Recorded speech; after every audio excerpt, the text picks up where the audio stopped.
ज्या चिन्हावरती मी लढणार आहे त्यासाठी निश्चितप्रमाणे जिथे त्या चिन्हाच्या जागा असणार आहेत त्या ठिकाणी सर्व तालुक्यामध्ये जिल्हा परिषद असो, पंचायत समिती असो, जिथं जिथं आमची माणसं असणार आहेत त्या ठिकाणी आपण वेळ देऊन त्या ठिकाणी काम करणार आहेत आणि जास्तीत जास्त आमचे पंचायत समितीचे उमेदवार, जिल्हा परिषदचे उमेदवार कशी निवडून येईल याच्यावरती आम्ही प्रामुख्याने लक्ष देणार आहोत. मी प्रयत्न केला, अजितदादांना मी भेटून आलो, अजितदादांना सांगितलं मी की दादा मला घड्याळ्याची उमेदवारी आहे, मी घड्याळ्याच्या उमेदवारीसाठी मी इच्छुक आहे.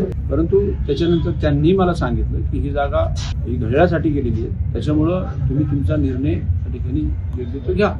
विद्यमान नसून ते माजी आमदारांनी जी माझ्यावरती जी टीका केलेली आहे त्या टीकेला उत्तर देण्या इतपत मी मोठा मला समजत नाही. परंतु आपल्या घरामध्ये एक वडीलधारी माणसं असतात ती थोडी चिडचिड करतात आणि त्याच्यामुळं कदाचित त्या द्वेषापायी थोडे त्यांचं संतुलन बिघडलं असेल, त्याच्यामुळं ते काहीतरी बोलून गेले असतील. नमस्कार.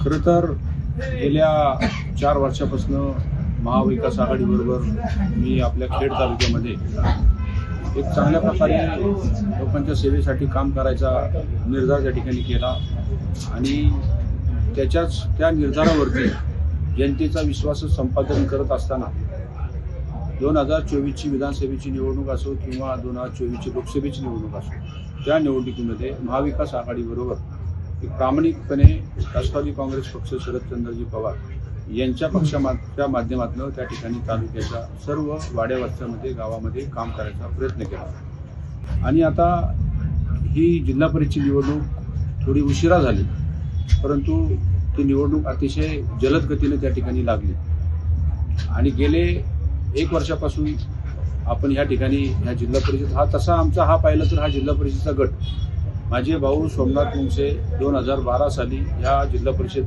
गटामधनं निवडणूक लढवली आणि 1000 मतांनी 1200 मतांनी त्यांचा त्यावेळेस पराभव झाला.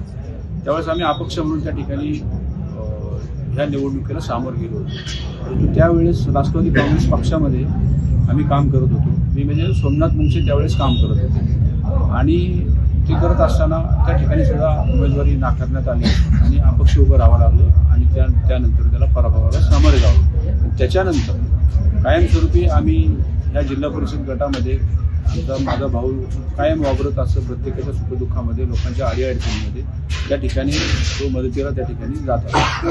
परंतु आजची परिस्थिती अशी झाली की महाविकास आघाडी आम्ही डोळ्यासमोर ठेवून या जनतेच्या समोर आज या ठिकाणी येतो. खरं तर आदरणीय बाळासाहेब ठाकरे, आदरणीय शरदचंद्रजी पवार साहेब ही सर्व आमच्यासाठी एक मार्गदर्शक म्हणून त्या ठिकाणी आम्ही त्यांना संबोधतो आणि ही सर्व माणसं त्या ठिकाणी त्यांचं प्रामाणिकपणे आम्ही त्यांचा आदेश मानून या ठिकाणी या जनतेमध्ये काम करतात. परंतु काही दिवसापूर्वीची ही जी समीकरणं आजकाल बिघडतात त्याच्यामुळं आता जी निवडणूक आलेली आहे, उद्या फॉर्म भरायची शेवटची तारीख आहे, उद्या आम्ही फॉर्म भरणार आहेत. आता एक मुहूर्ताप्रमाणे आज आम्ही काही फॉर्म भरलेले आहेत, परंतु आता पुढं आता काय होते आता आम्ही तुम्हाला लवकरच सांगू. आता ह्याच्यामध्ये महाविकास आघाडी म्हणून आमची तुतारी म्हणून त्या ठिकाणी पण आहे, त्याच्यानंतर मशाल म्हणून पण चिन्ह त्या ठिकाणी उपलब्ध आहे. एकत्रीकरण जरी ठरलं असेल परंतु दादांनी असं सांगितलं गेलं होतं की तुतारीला जागा सोडणार आहे, परंतु स्थानिक माजी आमदारांचा त्याला खूप प्रखरपणे विरोध झाला आणि त्यांनी ती जागा घड्याळ्याकडे घेतली आणि त्याच्यामुळे तुतारीला तिथं उमेदवारी भेटली नाही. म्हणून आम्ही आता सध्या तरी आमच्या सर्व कार्यकर्त्यांचा विचार घेऊन आम्ही योग्य ते निर्णय त्या ठिकाणी घेणार आहोत. घराणेशाही मी जर म्हणायला गेलो तर ह्या घराणेशाहीचा वारसा मी स्वतः ह्याच्यामध्ये 1992 पासून ह्या राजकारणाच्या प्रक्रियेमध्ये ज्यावेळेस अजितदादा लोकसभेचे पहिल्यांदा खासदार झाले होते बारामतीचे, तेव्हापासून मी पिंपरी चिंचवड भागामध्ये भोसरी मतदारसंघामध्ये हवेली तालुक्यामध्ये त्या ठिकाणी मी माझे सासरे माझे आमदार विलास लांडे यांच्यासाठी मी त्या ठिकाणी काम करत होतो. राजकारण हे मी खूप जवळून पाहिलेले आहे आणि आम्हाला ह्या राजकारणाचं बाळकडू आमच्या आजोबांकडनं आलेलं. आजोबांनी 82ला 87ला निवडणूक लढली, माझ्या मामांनी त्या ठिकाणी 92ला 97ला, परत त्याच्यानंतर 2002ला 2004ला 2009ला 2012ला 2017ला 2019 अशा अनेक निवडणुका त्या 22 ते 23 निवडणुका त्या ठिकाणी लढल्या. त्याच्यामुळं आम्हाला राजकीय संघर्ष काय असतो, आम्हाला पराभवाची त्या ठिकाणी जाणीव, आम्हाला विजयाची जाणीव, त्याच्यामुळे आम्ही मंडळी त्या ठिकाणी जाणीवपूर्वक जमिनीवरती आहोत. परंतु तर जे कोणी आदरणीय विद्यमान नसून ते माजी आमदारांनी जी माझ्यावरती जी टीका केलेली आहे त्या टीकेला उत्तर देण्या इतपत मी मोठा मला समजत नाही. परंतु आपल्या घरामध्ये एक वडीलधारी माणसं असतात ती थोडी चिडचिड करतात, त्यांचं वय झाल्यानंतर चिडचिड करतात आणि त्याच्यामुळं कदाचित त्या द्वेषापायी थोडे त्यांचं संतुलन बिघडलं असेल आणि त्याच्यामुळं ते काहीतरी बोलून गेले असतील.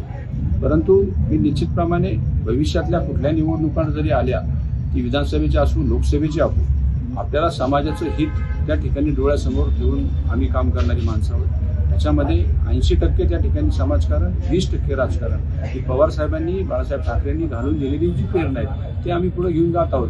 असं काही नाही आहे. मी आता गेली 4 वर्षापासून काम करतो, लोकांच्या अडीअडचणीला आपण मदत करत असतो आणि लोकांना एक साधन असतं की बाबा आपण सुखदुःखामध्ये त्यांच्याबरोबर जात असताना त्यांचे सांस्कृतिक कार्यक्रम असेल, त्यांना अनेक अशा गोष्टी त्या ठिकाणी ह्या राजकारणाच्या वेळामध्ये आणि इतर वेळीसुद्धा त्या ठिकाणी त्या करावं लागतात. आता हे फक्त आज ही निवडणूक आहे म्हणून त्याच्यासाठी आपण हे केले का नाही, हे ह्याच्या पाठीमागे सुद्धा गेल्या 4 वर्षापासून तुम्ही आमचे सगळे पहा, त्याच्यामध्ये आमचे दर 6 महिन्यांनी 4 महिन्यांनी या सगळ्या गोष्टी चालू आहेत. त्यामुळे हे आज निवडणूक आली म्हणून आम्ही या प्रक्रियेत नाही.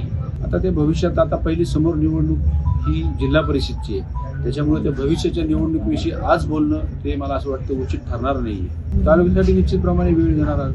आज ज्या चिन्हावरती मी लढणार आहे त्यासाठी निश्चितप्रमाणे जिथे त्या चिन्हाच्या जागा असणार आहेत त्या ठिकाणी सर्व तालुक्यामध्ये जिल्हा परिषद असू, पंचायत समिती असू, जिथं जिथं आमची माणसं असणार आहेत त्या ठिकाणी आपण वेळ देऊन त्या ठिकाणी काम करणार आहेत आणि जास्तीत जास्त आमचे पंचायत समितीचे उमेदवार, जिल्हा परिषदेचे उमेदवार कशी निवडून येईल त्याच्यावरती आम्ही प्रामुख्याने लक्ष देणार आहोत. मी प्रयत्न केला, अजितदादांना मी भेटून आलो, अजितदादांना सांगितलं मी की दादा मला घड्याळ्याची उमेदवारी आहे, मी घड्याळ्याच्या उमेदवारीसाठी मी इच्छुक आहे, हे त्यांना मी स्पष्टपणाने सांगितलं आणि मी प्रेसला पण तुम्हाला पण या माध्यमातून तुम्हाला सांगतो. त्यांनी मला सांगितलं की ही जागा घड्याळाला सुटली आहे, राष्ट्रवादीमध्ये एकत्र झालेली आहे, परंतु मी माजी आमदारांशी बोलतो आणि तुम्हाला त्या गोष्टीवरती सांगतो. परंतु त्याच्यानंतर त्यांनी मला सांगितलं की ही जागा त्या ठिकाणी राष्ट्रवादी काँग्रेस ही घड्याळासाठी गेलेली आहे, त्याच्यामुळं तुम्ही तुमचा निर्णय त्या ठिकाणी योग्य तो घ्या.